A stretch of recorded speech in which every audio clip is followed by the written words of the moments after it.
Hello guys, welcome back to my channel. আশা করি তোমরা খুব একটা যে ভালো আছো সেটা আমি বলতে পারছি না, কারণ আমি তো ভালো নেই। এত গরম পড়েছে, এই গরমে কোনো কিছু করেই জানো তো শান্তি পাচ্ছি না, না খেয়ে শান্তি না শুয়ে শান্তি। তো তার জন্য কিন্তু আজকের ভিডিওটা তোমাদের জন্য। এই যে দেখতে পাচ্ছ না আমরা ছাদে উঠে কি করছি, হ্যাঁ এটাই হচ্ছে আজকে ঘর ঠান্ডা করার একটা সহজ উপায়।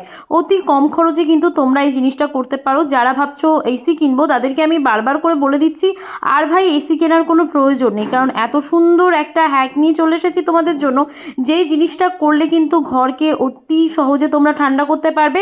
ইভেন তোমাদের কুলার কিনতে হবে না। এই দুপুরবেলা আমি ভয়েস ওভার দিচ্ছি ফ্যান ছাড়া। ফার্স্টে সবাইকে বলবো ভিডিওটাকে প্রথমে লাইক করে একটা শেয়ার করে দাও, আর তোমাদের ফ্রেন্ডস ফ্যামিলি সবার মধ্যে ছড়িয়ে দাও যাতে সবাই এই ফলটা পায়। তো ফার্স্টে আমি উপকরণ তো তোমাদেরকে বলে দেবো, তাই বলবো যে ভিডিওটা সম্পূর্ণ দেখো, কোথায় কি উপকরণ দিয়েছি, কতটা পরিমাণের উপকরণ পড়েছে, তো কত খরচা পড়েছে, সবটা কিন্তু থাকছে এই ভিডিওতে। তো তোমরা কিন্তু ট্রাই করে দেখো, সত্যি কথা বলছি, অনেস্ট রিভিউ দিচ্ছি, একদম ফল পাবে। তো এবার ফার্স্টে উপকরণগুলো দেখিয়ে নিই। এখানে কিন্তু লাগছে আঠা, লাগছে কিন্তু জিঙ্ক অক্সাইড, লাগছে হোয়াইট সিমেন্ট, আর লাগছে পাথরের চুন। পরিমাপটাও আমি তোমাদেরকে বলে দেবো, তার আগে আমি বলে দিই পাথরের চুনটা কিনলে কিন্তু তোমরা রাত্রিবেলা ভিজিয়ে রাখবে, ভোরবেলা যদি তোমরা ছাদে এটাকে দিতে চাও। তো আর পাথরের চুনটা যখনই ভেজাবে দেখবে সেটা ফুটবে, তার কারণেই কিন্তু আগে দিতে হয়। যদি তোমরা কলি চুন ডাইরেক্ট কেনো সেটা কিন্তু ভেজানোর কোনো প্রয়োজন পড়ে না, যখন করবে তখন গুলিয়ে নিলেই কিন্তু হয়ে যাবে। এবার আমি বলে দিচ্ছি, এখানে কিন্তু আঠার সাথে জিঙ্ক অক্সাইড, হোয়াইট সিমেন্ট এটাকে ভালো করে একটা মিহি পেস্ট করে নিচ্ছে, আর সামান্য সামান্য জল অ্যাড করে কিন্তু এটাকে একটা মিশ্রণ, মানে সুন্দর একটা মিশ্রণ করে নেবে। সেটার সাথেই কিন্তু এই যে চুনের যে মিশ্রণটা রয়েছে, এই চুনের মিশ্রণটা দেবে। তার আগে বলে রাখি, চুন যেহেতু পাথরের চুন, ভেজানোর পরে কিন্তু চুনের একটা দানা থাকে, সেটাকে আমরা কোনোভাবেই দিতে চাই না, কারণ এটা দিলে খুব একটা ভালো ফল পাচ্ছিলাম না। যার কারণেই কিন্তু এটাকে ভালো করে ছেঁকে নেব। একটা মিহি পেস্ট যেটা রয়েছে সেই পেস্টটাকে কিন্তু আমরা নেব, যাতে রং করার সময় দেখবে একদম যে লিকুইড ফর্মে থাকে, যতটা সুন্দর ফিনিশিং থাকে ততটা সুন্দরই কিন্তু কাজ দেয়। এটার ক্ষেত্রেও কিন্তু সেম রয়েছে, এটা তেমন কোনো কঠিন কিছু না। এটাও কিন্তু একটা সহজ পদ্ধতি। তোমরা নিয়ে এরকমভাবে একটু ঘেটে ঘুটে এর থেকে মিহি পেস্টটাকে বের করে দেবে, আর যেটা চুন রয়েছে সেটাকে সাইড করে দেবে। ওটার আর কোনো কাজ নেই। আর ওটাকে যদি চাও ওটাকে পরবর্তীকালে ভিজিয়েও কিন্তু তোমরা যে কোনো কাজে লাগাতে পারো। দেখো ফার্স্টে আমরা প্রথম দিন কিন্তু ভিডিও দেখে বড় ছাদটা করেছিলাম। তো বড় ছাদটা যখন করেছিলাম একটা ভয় ছিল, আদৌ হবে কি না, আদৌ সাকসেসফুল হচ্ছি কি না, করে তো নিচ্ছি, টাকা তো খরচ করছি, সেটার কি ফল পাবো। তারপরে কোথাও গিয়ে মনে হলো ঠিক আছে করে নিচ্ছি, হোয়াইট সিমেন্ট, জিঙ্ক অক্সাইড, চুন এগুলো তো খারাপ না, ছাদের জন্য যথেষ্ট উপকারী জিনিস। তো এগুলো থাকলে কোনো রকমের বৃষ্টির হাত থেকেও তো একটু রক্ষাই পাবে। তার কারণে কিন্তু মনে আফসোস না রেখেই স্টার্ট করেছিলাম করাটা।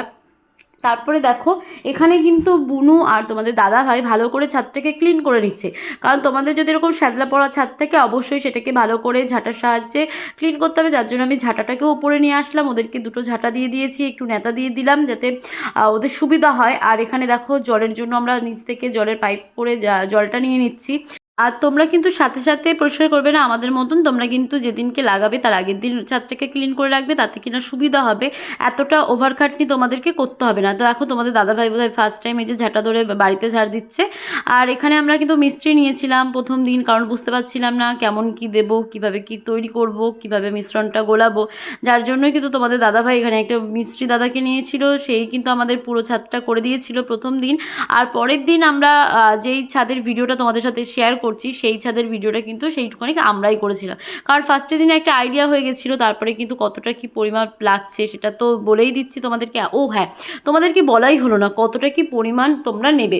তোমরা 12x13 ছাদের জন্য কিন্তু তোমাদেরকে 5 কেজি কলি চুন বা পাথরের চুন নিতে হবে। তার সাথে কিন্তু 1.5 কেজি লাগবে তোমাদের আঠা, 1.5 কেজি লাগবে হোয়াইট সিমেন্ট, 1 কেজি লাগবে জিঙ্ক অক্সাইড। এটাকে ভালো করে গুলে নিয়ে তারপরে কিন্তু তোমরা এটাকে ভালো করে এরকমভাবে লাগিয়ে নেবে। তোমাদের দাদাভাই দেখো একটা তুলির সাহায্যে দিচ্ছে, আর সব থেকে ভালো হয় ঝাঁটার থেকেও খুব ভালো হয়েছে তুলির সাহায্যে দিতে। একটু হয়তো কষ্ট হয়েছে এই তুলির সাহায্যে পুরো ছাদ এভাবে দিতে, কিন্তু সত্যি কথা বলতে তুলিতে দিলে কিন্তু শুকিয়ে যাওয়ার পরে দেখতেও সুন্দর লাগে, আর মিশ্রণটাও কিন্তু খুব ভালো করে ছাদের সাথে লেগে যায়। এবার বলি খরচার কথাটা। আমাদের এত বড় ছাদের জন্য কিন্তু খরচা পড়েছে মিস্ত্রি খরচা দিয়ে 1500 টাকা মাত্র। ऐसे ननद कहाँ मिलेगा जो भाभी को? এত বাড়ি বড় বাড়ি করা যে এত খাটতে হয়, ছোট বাড়ি ছোট খাটনি, বড় বাড়ি বড় খাটনি, আমার ভালো লাগে না। আমাদের এক সপ্তাহে আমরা এইগুলো লাগিয়ে নিলাম, ঠান্ডা থাকে।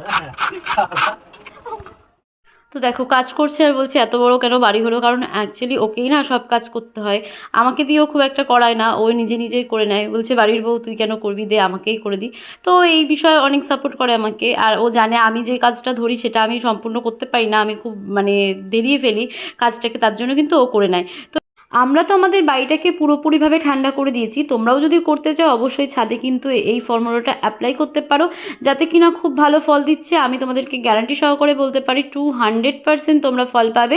তাই সবাইকে বলবো ভিডিওটাকে প্রচুর শেয়ার করো, যাতে কিনা সবাই এই ভিডিওটা দেখে উৎসাহিত হয়ে নিজেদের বাড়িকে পুরোপুরিভাবে ঠান্ডা করতে পারে। আর এসি কিনতে হবে না, আর কুলার কিনতে হবে না। আজকের মতন ভিডিওটি এখানে শেষ করছি, বাই, ভালো থাকবে, সুস্থ থাকবে।